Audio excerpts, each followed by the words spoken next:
अहम दिन है क्योंकि आज हम बात करेंगे बजट सत्र 2025 और 26 की। तो प्रधानमंत्री नरेंद्र मोदी सरकार 3.0 का पहला पूर्णकालिक आम बजट आज पेश होने जा रहा है। बजट 2025 पर सबकी निगाहें टिकी हुई है। वित्त मंत्री निर्मला सीतारमण अपना 8वां बजट आज सुबह 11 बजे लोकसभा में पेश करेंगी। इससे पहले वो 6 पूर्णकालिक और 2 अंतरिम बजट पेश कर चुकी है। इस बजट से मिडिल क्लास को काफी उम्मीदें हैं क्योंकि पीएम मोदी ने संसद में आम बजट पेश होने से एक दिन पहले संकेत दिया है कि इस बार गरीबों, मिडिल क्लास और महिलाओं के लिए कई नई पहलों का ऐलान हो सकता है। तो उम्मीदों वाला बजट ये आज होने वाला है और निर्मला सीतारमण आपको बता दें कि आज बजट पेश करेंगी। तो काफी महत्वपूर्ण ये बजट है और आपको ये भी बता दें कि केंद्रीय वित्त मंत्री निर्मला सीतारमण आज लगातार अपना 8वां बजट पेश करने वाली है। सुबह 11 बजे वित्त मंत्री का भाषण शुरू होगा और पिछले 4 बजट और अंतरिम बजट की तरह ये बजट भी पेपरलेस ही होने वाला है। तो सबसे बड़ा सवाल, आज 6 बड़े ऐलान हो सकते हैं। सस्ता या महंगा पेट्रोल या डीजल की कीमतें जो हैं वो घट सकती हैं। तो आपको बता दें एक्साइज ड्यूटी जो है, एक्साइज ड्यूटी में कटौती से पेट्रोल और डीजल की कीमतें घट सकती हैं। अभी पेट्रोल पर 19.90 रुपए और डीजल पर 15.80 रुपए ड्यूटी लगती है। इसके अलावा कंज्यूमर इलेक्ट्रॉनिक्स से जुड़े पार्ट्स की इंपोर्ट ड्यूटी भी घट सकती है। अभी आपको बता दें इस पर 20% ड्यूटी लगती है। इससे मोबाइल जैसे आइटम सस्ते हो सकते हैं।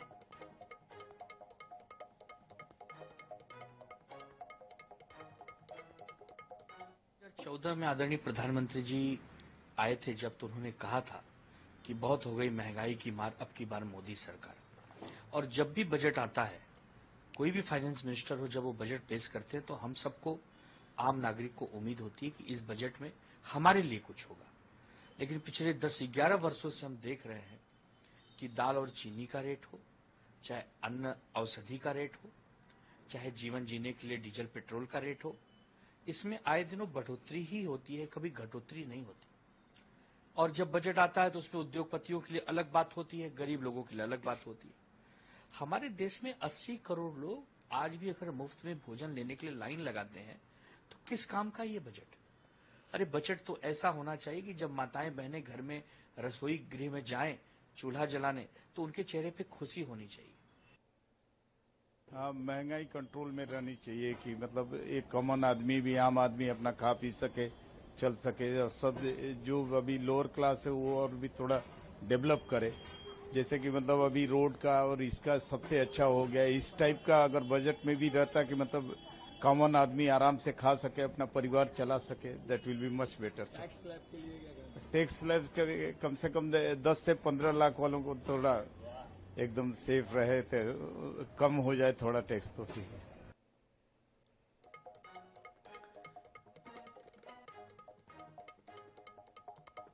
तो टैक्स से राहत चाहिए, महंगाई थोड़ी कम हो, इसको लेकर कई सारी उम्मीदें हैं। अब आम जनता की क्या उम्मीद है, राजधानी भोपाल और राजधानी रायपुर से भी जान लेते हैं।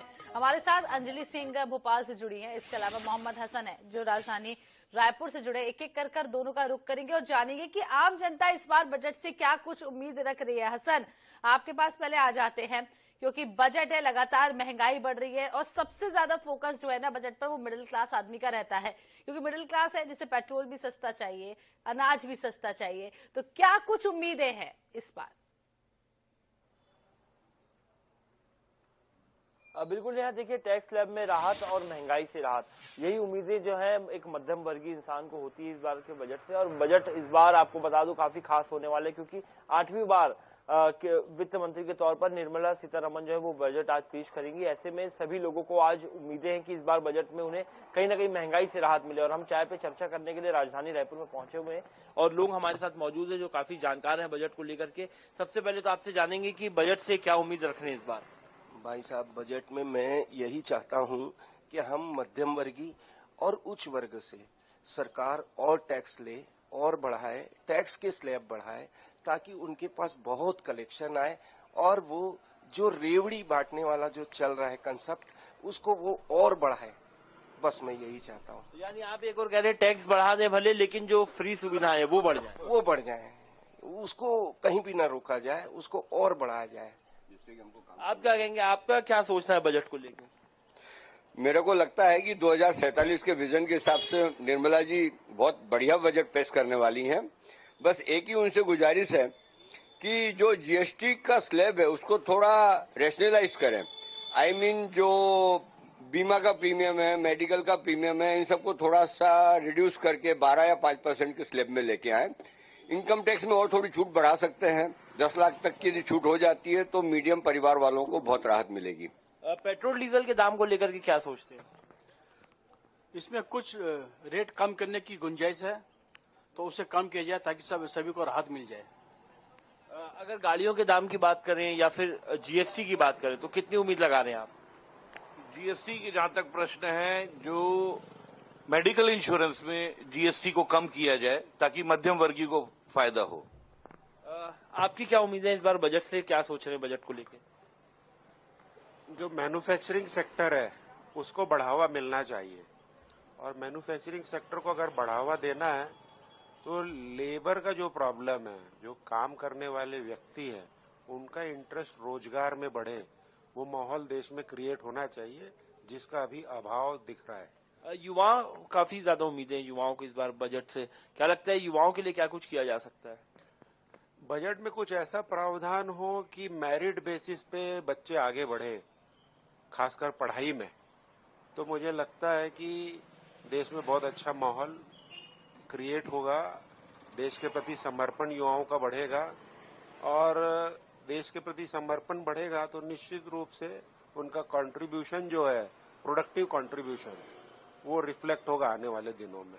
देखिए 2047 को लेकर जिस प्रकार से लक्ष्य रखा गया है कि भारत को विकसित बनाना है, पूरे विश्व में एक अलग पहचान दिलानी, तो ऐसे में बजट को काफी महत्वपूर्ण माना जा रहा है। चाहे बात की जाए एम्प्लॉयमेंट की, टैक्स स्लैब की, महंगाई की, सभी लोगों की नजरें जो है आज बजट पर टिकी हुई, सबकी अलग अलग जो राय हैं वो यहाँ पर निकल करके सामने आ रही हैं। कुल मिलाकर हसन, जो लोग आपके साथ मौजूद हैं उन्हें बहुत ज्यादा शिकायतें नहीं हैं और मामूली से बदलाव की वो लोग उम्मीद कर रहे हैं। लेकिन अब राजधानी भोपाल का रुख कर लेते हैं।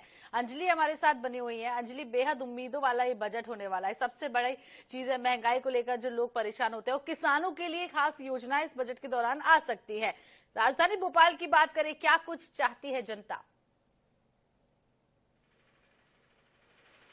देखिए, राजधानी भोपाल की अगर बात करें तो यहाँ अलग अलग वर्गों से जब हमने बात करी, हमने आपको दिखाया भी कि मध्यम वर्गीय परिवार जो है टैक्स में जो है छूट चाहता है। इसके अलावा जो युवा वर्ग है वो कहीं ना कहीं रोजगार को लेके उसको उम्मीदें हैं इस बार जो नया बजट आने वाला है। और अगर बुजुर्गों की बात करें तो उन्होंने आयुष्मान योजना को लेकर और बहुत सारी योजनाएं हैं जो चल रही है, उसको लेकर कहीं ना कहीं हम कुछ लोगों से भी बात करेंगे। सर, आज जो है बजट आने वाला है, निर्मला सीतारमण बजट पेश करेंगे, क्या कुछ उम्मीदें हैं आपकी? कोई उम्मीद नहीं है। सर, क्यों नहीं उम्मीद? कुछ उम्मीदें तो होनी चाहिए, सरकार को राहत देनी चाहिए, नहीं देनी चाहिए युवाओं के लिए? सरकार राहत देती गए हैं। मैं स्टॉक मार्केट में ट्रेडिंग करता हूँ, मुझे बहुत उसमें टैक्स कट जाता है, बहुत ज्यादा उसमें नुकसान होता है। बेसिकली आप 1000 रुपए कमाते हो, आपके पास पॉकेट में मुश्किल से 40 रुपए आते हैं, बाकी सब कट जाते हैं। तो आपको नहीं लगता इस पे कुछ करना चाहिए, सरकार को जीएसटी कम करना चाहिए? No idea. सरकार युवाओं को लेके अगर बात करें सर, बेरोजगारी का जो है दायरा रोज बढ़ता जा रहा है, उसको लेके क्या? मैम, मेरे पास काम है, मुझे दिक्कत नहीं है और कोई।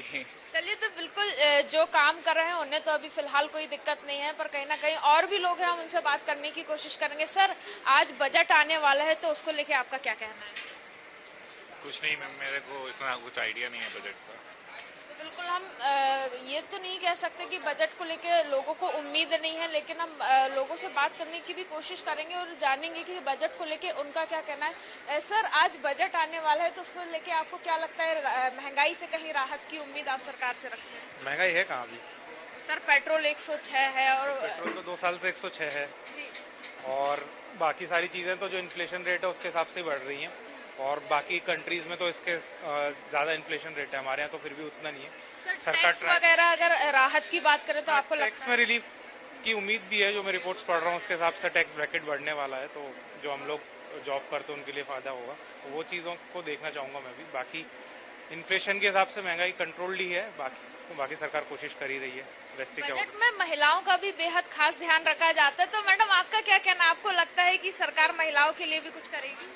करना तो चाहिए सरकार को, महिलाओं के लिए भी क्या कुछ करना एम्पावरमेंट चल रहा है, तो महिलाएं तो आगे ही है ना सब जगह में, तो हमारे लिए भी कुछ करें, कुछ महंगाई घटाएं। आपको क्या उम्मीद है मैम सरकार से? मेरी उम्मीदें तो बहुत ज्यादा है सरकार से। देखो हमें ऐसे जॉब्स के लिए ना महिलाओं को थोड़ा ज्यादा देना चाहिए उनको, कि आगे बढ़े, कुछ करे, अब सिर्फ हाउस वाइफ बन के ना रहे, तो हमारे लिए कुछ ना कुछ तो करे जिससे हम भी आगे जाएं, पता चले कुछ कि हाँ देश महिलाओं वाला हो रहा है, बढ़ रही है, तरक्की हो रही है, तो यही सब। बिल्कुल आप देख सकते हैं कि महिलाओं को भी ना बेहद उम्मीद है सरकार से कि कहीं ना कहीं महिलाओं के लिए ये बजट अच्छा हो सकता है। जहां अगर बात करें नौकरियों की, वो सिर्फ हाउसवाइफ नहीं रहना चाहती, उनकी भी कई उम्मीदें सरकार से लगी हुई है। मैम आपका क्या कहना है बजट को लेके? आ जाए बजट को लेके तो महंगाई तो बहुत है यहाँ पे, मतलब यहाँ पे नहीं, मतलब हर जगह पे इतनी महंगाई है कि मतलब कुछ कह नहीं सकते हैं। तो ऐसा है कि हर महिला को और हर पुरुष को भी मतलब काम करना चाहिए। हाँ, यही कहना चाहते हैं कि कोई भी अब सरकार नौकरी तो दे नहीं रही है, ये बात आप भी जानते हो कि जो नौकरी मिलना चाहिए, सब लोग ऐसे पढ़े लिखे लोग बैठे हैं, ऐसे ही घर बैठे हैं, तो छोटा मोटा काम तो नौकरी मिलना चाहिए, महंगाई कम हो। महिलाओं की भी यही इच्छा है कि महंगाई से जो है सबसे ज्यादा महिलाएं जूझती हैं। पति पैसे तो कमा लाते हैं, लेकिन घर चलाना एक महिला के हाथ में होता है, बैलेंस करना महिला के हाथ में होता है। हसन, एक बार आपसे फिर आपका रुख कर लेते हैं, किसानों की बात कर लेते हैं। कहते हैं कि देश में अगर सबसे महत्वपूर्ण कोई पूंजी है तो वो हमारे देश के किसान हैं, लेकिन हमने देखा है कि किसान ही अक्सर बेहद परेशान रहते हैं। किसानों के लिए क्या कुछ इस बार नया आ सकता है? बिल्कुल, देखिए आपका कहना बिल्कुल सही है कि किसान जो है सबसे महत्वपूर्ण है देश में। किसानों को राहत देना सबसे महत्वपूर्ण है, जो कि देश का किसान आज परेशान चल रहा है। कहीं ना कहीं जिस प्रकार से अचानक मौसम में बदलाव होते हैं, उसमें भी किसानों को ही नुकसान जो है वो उठाना पड़ता है। आज किसानों की वजह से ही देश भर के जो लोग हैं उनका पेट भरता है, उन्हें खाना जो है वो मिलता है। किसानों के लिए निश्चित रूप से यहाँ पर कोई नई योजना लानी चाहिए। हालांकि धान खरीदी समेत अलग अलग योजनाएं जरूर चल रही हैं, लेकिन कहीं ना कहीं किसानों को भी टैक्स देना पड़ता है, जो कि उनके पर कहीं ना कहीं वित्तीय बोझ जो है वो बढ़ जाता है। ऐसे में लोगों की क्या राय है वो उनसे जानेंगे। किसानों को क्या लगता है कैसे राहत दे सकते हैं? जो नई टेक्नोलॉजी है वो उनको सस्ते में उपलब्ध हो जाए, वो प्रक्रिया पे सरकार को बजट के प्रावधान करते समय ध्यान देना चाहिए। लेकिन ये बात भी उतनी ही सत्य है कि पिछले कुछ सालों से, लगभग समझिए आप 15-1 सालों से, जिस तरीके से सरकारों ने किसानों का साथ दिया है, एनडीए गवर्नमेंट ने, तो समृद्धि तो उस सेक्टर में बहुत आई है। अगर ट्रैक्टर की बात करें, आज का किसान ट्रैक्टर लेने में काफी महंगाई बढ़ती जा रही है, गाड़ियां महंगी होती जा रही है, ट्रैक्टर महंगा होगा, किसानों को राहत कैसे मिल सकती है? मेरे ख्याल से ट्रैक्टरों की बजाय आपको कन्वेंशनल खेती में वापस आना चाहिए। जो हमारे गोधन का विनाश हो रहा है उसको भी हम रोक पाएंगे और हमें हमारे सस्ते साधन उपलब्ध हो जाएंगे। जो पराली जलाने की सिचुएशन आती है, जो भी होता है, वो सारी चीजें स्टॉप हो सकती हैं। हमको हमारे कन्वेंशनल पुराने सिस्टम पे वापस आना चाहिए। ऑफकोर्स ट्रैक्टर की भी जरूरत है, जो बड़े बड़े खेत है वहाँ पे ट्रैक्टर आप लगाओगे तो छोटे किसान को ट्रैक्टर से कोई मतलब होना नहीं चाहिए। और हमारे यहाँ छोटे किसान काफी हैं, वो गोधन का अच्छा उपयोग कर सकते हैं। अनाज काफी महत्वपूर्ण है, तो ऐसे में किसान जो है कहीं ना कहीं परेशान रहते हैं देश भर के। आपकी राय में कैसे उन्हें राहत मिल सकती है? सरकार द्वारा उन्हें सब्सिडी प्रदान करके इनको राहत दी जा सकती है किसानों को। देखिए अलग अलग राय है। निश्चित रूप से कहीं ना कहीं सब्सिडी की बात हो या महंगाई अगर कम होती है तो निश्चित रूप से किसानों को यहाँ पर कहीं ना कहीं राहत मिल सकती है। और ऐसे में इस बजट को काफी महत्वपूर्ण माना जा रहा है। हालांकि अब देखना होगा जब आज 10 बजे बजट जो है पेश होगा तो कितनी राहत मध्यम वर्गीय को, किसानों को, युवाओं को देखने को मिलती है। तो 11 बजे हसन बजट पेश होगा, बने रहेगा हमारे साथ। और एक बार फिर से राजधानी भोपाल का रुख कर लेते हैं। अंजलि, मेडिकल सेक्टर के बारे में चर्चा कर लेते हैं, क्योंकि इलाज बहुत महंगा हो गया है, दवाइयां बहुत महंगी हो गई, इंजेक्शन बहुत महंगे हो गए, जिसके कारण लोग बेहद परेशान है। आम आदमी बहुत परेशान है, खास करके मिडिल क्लास इलाज कराने के लिए, क्योंकि मिडिल क्लास के पास तो कोई योजना भी नहीं होती। गरीब तबके के लोगों के पास तो फिर भी कोई ना कोई योजना होती है जिसके तहत वो पैसा निकाल लिया जाता है। मेडिकल सेक्टर में खबरें है कि इस बार और ज्यादा बढ़ सकता है, 10% तक बढ़ सकता है खर्चा। तो क्या कुछ कहेंगे आप मेडिकल सेक्टर को लेकर, क्या कुछ बदलाव होना चाहिए? देखिए, मेडिकल सेक्टर की अगर बात करें तो हम देखते हैं आए दिन जो है इलाज की चीजें हैं वो बढ़ती जा रही हैं। अगर जो नीचे जो बीपीएल वाले लोग हैं जिनके पास आयुष्मान कार्ड है उनको तो कहीं ना कहीं राहत देखने को मिल रही, लेकिन जो लोग मध्यम वर्गीय परिवार के हैं जिनका आयुष्मान कार्ड नहीं बन पाता उनको कहीं ना कहीं इलाज में जो खर्चा होता उसमें एक बड़ा खर्चा देखने को मिलता है। किसी भी हॉस्पिटल अगर वो जाते हैं तो एक मोटा अमाउंट जो है उन्हें पे करना पड़ता है। अगर दूसरी तरफ बात करें तो बुजुर्गों को भी, बहुत से बुजुर्गों से जब हमने बात भी की थी तो उनका भी यही शिकायत रही थी कि बहुत से लोगों का जो है आयुष्मान नहीं बन पाया, उनको बहुत दिक्कतों का सामना करना पड़ता है। जब वो हॉस्पिटल पहुंचते हैं तो बहुत सारी गोली दवाई जो है आए दिन महंगी होती जा रही है। हमने अभी पिछले कुछ दिनों में देखा है जो मेडिकल में जो गोली दवाइयां होती हैं या फिर इलाज जो होते हैं उनके दाम कहीं ना कहीं बढ़ गए हैं।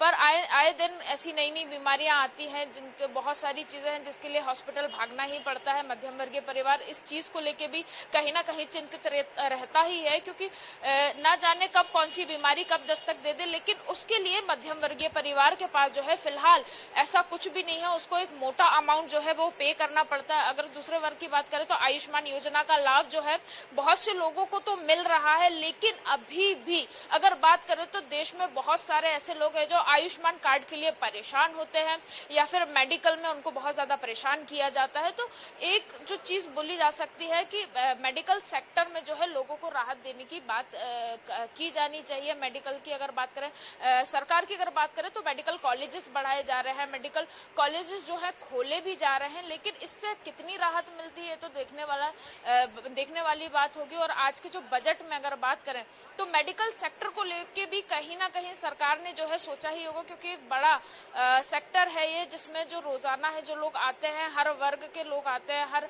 एज के जो लोग आते हैं, और उनको ये देखना होगा कि आखिर ये जो मेडिकल लाइन है उसमें सीटें बढ़ती हैं, अगर उसमें नियुक्तियां होती हैं और अगर जो और भी सारी चीजें हैं उनको लेके राहत की उम्मीद कहीं ना कहीं जो है मध्यम वर्गीय परिवार को लगती है। उनको भी आयुष्मान कार्ड जैसी योजनाएं जो है उस तरीके की ही योजनाएं, ज्यादा ही नहीं, अगर उनको उनके इलाज में कुछ प्रतिशत ही छूट मिल जाए तो उनके लिए बड़ी बात होगी। तो सरकार सबसे ज्यादा परेशानी जो है वो मिडिल क्लास को है, क्योंकि कहीं ना कहीं अमीरों के पास पैसे की कमी नहीं है, वो अपना इलाज करा लेंगे, और गरीबों के पास सबसे ज्यादा समस्या ये नहीं है कि उनके पास योजनाओं का लाभ है। मिडिल क्लास के लिए कहीं ना कहीं राहत देने की बहुत बहुत जरूरत है। बहुत बहुत शुक्रिया हमारे साथ जुड़ने के लिए अंजलि, तमाम जानकारी देने के लिए। आगे भी आपसे जुड़ते रहेंगे, अपडेट लेते रहेंगे। तो आपको बता दें कि उम्मीदों वाला ये बजट होने वाला है। बजट 2025-26 आज 11 बजे पेश किया जाएगा और कई बड़े ऐलान इस बजट के दौरान हो सकते हैं। पेट्रोल डीजल की कीमतें घट सकती हैं। इसके अलावा आपको बता दें कि इनकम टैक्स 10 लाख रुपए तक की सालाना इनकम टैक्स भी फ्री हो सकता है। साथ ही आपको बता दें कि योजनाएं जैसे कि प्रधानमंत्री किसान सम्मान निधि 6,000 से बढ़ाकर 12,000 हो सकती है। ये सभी उम्मीदें इस बार लगा कर बैठे हैं। साथ ही मेडिकल कॉलेजों में 75,000 सीटें जोड़ने का एक रोड मैप भी तैयार किया गया है। अब देखना होगा कि कितना सफल ये होगा, क्या इसको लेकर भी कोई योजना बनाई गई है। और सस्ते घर खरीदने की प्राइस लिमिट भी बढ़ सकती है। घर आम जनता की एक बेसिक जरूरत है। हालांकि महंगाई में इंसान की पूरी उम्र निकल जाती है लोन चुकाते चुकाते, तो लोन में भी थोड़ी बहुत राहत देना बेहद जरूरी है। नौकरी से जुड़ी चीजों को भी ध्यान रखना पड़ेगा, जैसे कि ग्रामीण इलाके में ग्रेजुएट युवाओं के लिए इंटर्नशिप कराई जानी चाहिए। तो इस तरीके की कई सारे बदलाव हैं जो आज, कई सारी उम्मीदें हैं जो आज बजट के दौरान देखने को मिल सकती है। तो पेट्रोल डीजल की कीमतें घट सकती है। सबसे ज्यादा पेट्रोल डीजल से लोग परेशान हैं। अब देखना होगा कि बजट 2025 और 26 में क्या कुछ बदलाव होगा।